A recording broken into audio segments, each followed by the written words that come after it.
Hello everyone, मैं Anita Thakur. Welcome to my YouTube channel. और आज हम लोग पढ़ने वाले हैं class 11th political science chapter 10th जो है the philosophy of the constitution का नेक्स्ट पार्ट हम लोग डिस्कस करेंगे, जिसमें हम लोग सोशल जस्टिस और सेकुलरिज्म की बात करेंगे।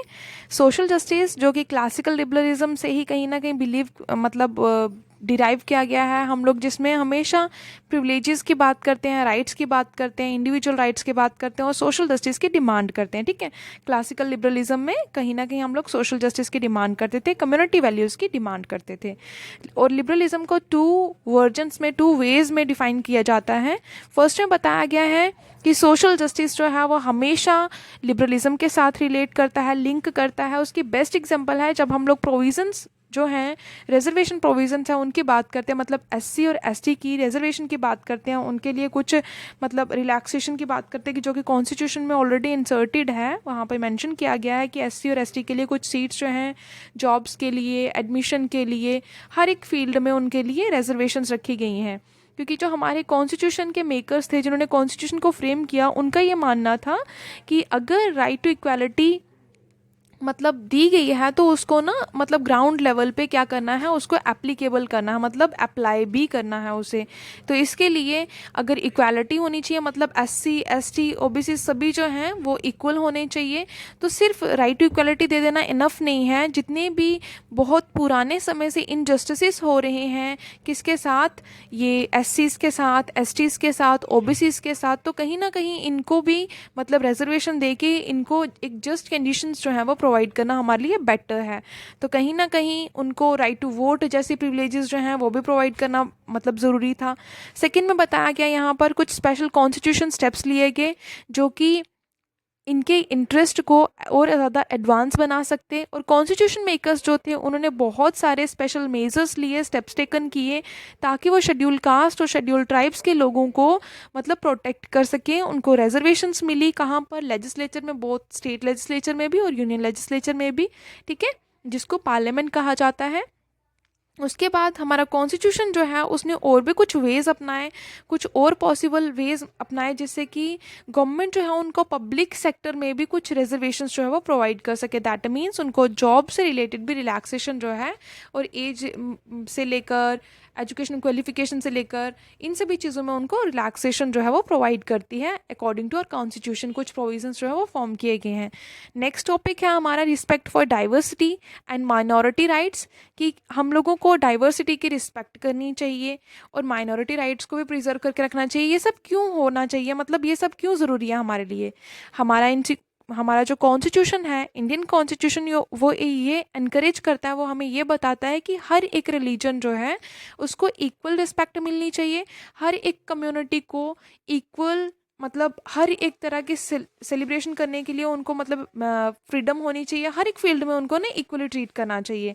तो ये हमारी कंट्री के लिए इतना इजी नहीं था, क्योंकि यहाँ पर अलग अलग कम्युनिटी के लोग जो थे वो रहते थे, और अलग अलग तरह की इक्वालिटी जो थी वो यहाँ पर हम लोग बोल सकते हैं प्रिवेल कर रही थी। लेकिन कहीं ना कहीं रिलीजियस इक्वालिटी या फ्रीडम उनको प्रॉपरली नहीं मिल रही थी। कहीं ना कहीं हायरार्किकल रिलेशनशिप्स जो थी वो चल रही थी, हायर कास्ट, जैसे वर्नाकुलर हम लोग बोलते हैं ना, वर्नाकुलर सिस्टम जो चल रहा था, एक वही वैश्य, शूद्रास, ब्राह्मीण्स वगैरह वाला, तो वही यहाँ पर चल रहा था। तो अपर कास्ट और लोग जो थे वो बहुत ज़्यादा इस तरह से बिहेव करते, डिस्क्रिमिनेशन एंड ऑल ये सब होता। उसके बाद सेकंड में बताया गया है कि कुछ ऐसी कम्युनिटीज़ भी थी जिनको इक्वल्स देखा जाता, और जो बाकी वाली थी वो एक दूसरे के राइवल्स भी होते, एक दूसरे के दुश्मन भी बन जाते। और सिंपल सी बात थी, ये हम लोगों के इंडिया के पार्टीशन के टाइम पर भी देखा गया, हिंदू और मुस्लिम्स के बीच में। ठीक है, नेक्स्ट यहाँ पर बताया गया है, ये बहुत इंपॉर्टेंट था, कि एक कम्युनिटी अगर सिस्टमेटिकली डोमिनेट करेगी दूसरी पर, इससे क्या होगा, हमारा कॉन्स्टिट्यूशन जो है उसमें बहुत ज़्यादा डिस्टर्बेंसेस क्रिएट हो जाएंगी। और ये डिस्टर्बेंसेस हैं जो, तो वो कहीं ना कहीं हमारी कंट्री को डिवाइड कर सकते हैं, जैसा कि 1947 में हुआ था। इसीलिए उन्होंने क्या किया, कम्युनिटी बेस्ड राइट्स जो थे वो हमारे कॉन्स्टिट्यूशन में इंसर्ट कर दिए, ताकि हर एक तरह की डाइवर्सिटी को रिस्पेक्ट करके रखा जा सके और माइनॉरिटी राइट्स को प्रिजर्व करा जा सके। उसके बाद नेक्स्ट यहाँ पर बताया गया कुछ और राइट्स भी थे, जैसे रिलीजियस कम्युनिटीज़ जो थी वो अपने एजुकेशनल इंस्टीट्यूशंस को रन कर सकती थी, जो कि हम लोग ऑलरेडी फंडामेंटल राइट्स में डिस्कस कर चुके हैं। उसके बाद यहाँ पर बताया गया नेक्स्ट कुछ और इंस्टीट्यूशंस थे जिनको गवर्नमेंट से मनी भी मिलती थी, और कुछ प्रोविजंस भी थे हमारे इंडियन कॉन्स्टिट्यूशन में जो कि रिलीजन के अकॉर्डिंगली कि प्राइवेट मैटर में किसी भी इंडिविजुअल के प्राइवेट मैटर में रिलीजन जो है वो क्या नहीं करेगा, मतलब किसी भी तरह का ऑब्स्टेकल जो है वो क्रिएट नहीं करेगा, मतलब किसी भी तरह की हिंड्रेंस जो है वो नहीं डालेगा। ठीक है, नेक्स्ट पॉइंट है आप लोगों का, मतलब नेक्स्ट टॉपिक है सेकुलरिज्म।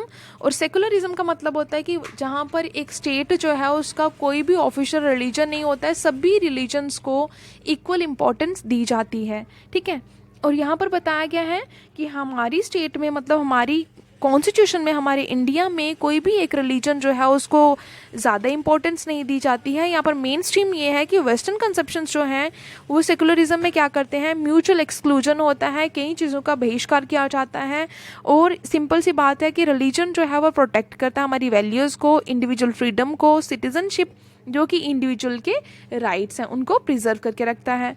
सेकेंड बात यहाँ पर बताई गई है कि म्यूचुअल एक्सक्लूजन का मतलब क्या होता है। ठीक है, अब यहाँ पर सिंपल सी बात बताई गई है कि बोथ रिलीजन और स्टेट जो है उन दोनों को क्या करना है, इंटरनल अफेयर्स जो है एक दूसरे के, स्टेट जो है वो रिलीजन के साथ मतलब कोई भी किसी भी मैटर में इंटरवीन नहीं कर सकती है, और रिलीजन स्टेट के किसी भी मैटर में इंटरवीन नहीं कर सकता है। स्टेट जो है सिंपल सी वो रिलीजियस जो भी पर्सपेक्टिव होंगे उनमें किसी भी तरह की अपनी इन्वॉल्वमेंट नहीं देगा, और स्टेट किसी भी तरह की इन्वॉल्वमेंट रिलीजन में नहीं देगा। ठीक है, तो इसके लिए हम लोग ये बोल सकते हैं कि कोई ऐसी स्टेट पॉलिसी नहीं है जो स्टेट के कंडक्ट में इन्फ्लुएंस करे या किसी और तरह से उसके काम में अड़चन पैदा करे। ठीक है, तो सिंपल सी बात अगर हम लोग बोले तो रिलीजन को स्टेट के अफेयर से बिल्कुल सेपरेट रखा गया है। ठीक है, उसके बाद सिंपल सी यहाँ पे नेक्स्ट बताया गया कि रिलीजियस फ्रीडम जो है इंडिविजुअल की उसको प्रोटेक्ट किया जाता है, चाहे जिस मर्जी रिलीजन से बिलोंग करेगा। स्टेट जो है किसी भी रिलीजियस ऑर्गेनाइजेशन की हेल्प नहीं करती है, और उसी टाइम अगर हम लोग दूसरी बात करें कि स्टेट जो है वो ये भी नहीं बोलती है रिलीजियस ऑर्गेनाइजेशन को कि आप किस तरह के रिलीजियस अफेयर्स को मेंटेन करो। ठीक है, तो ये किसी भी तरह की गाइडलाइंस जो है वो रिलीजियस इंस्टीट्यूशंस को स्टेट जो है वो प्रोवाइड नहीं करती है। अगर आप लोगों को और इससे ज़्यादा डिटेल में पढ़ना है तो आप लोग इसको मतलब 10th की पॉलिटिकल साइंस जो डेमोक्रेटिक पॉलिटिक्स सेकेंड है उसमें सेकुलरिज्म का एक टॉपिक है, वो आप वहाँ से फुल डिटेल्स जो है वो डिस्कस मतलब स्टडी कर सकते हैं। आई होप आप लोगों को समझ में आया होगा। Thanks for listening and stay blessed always.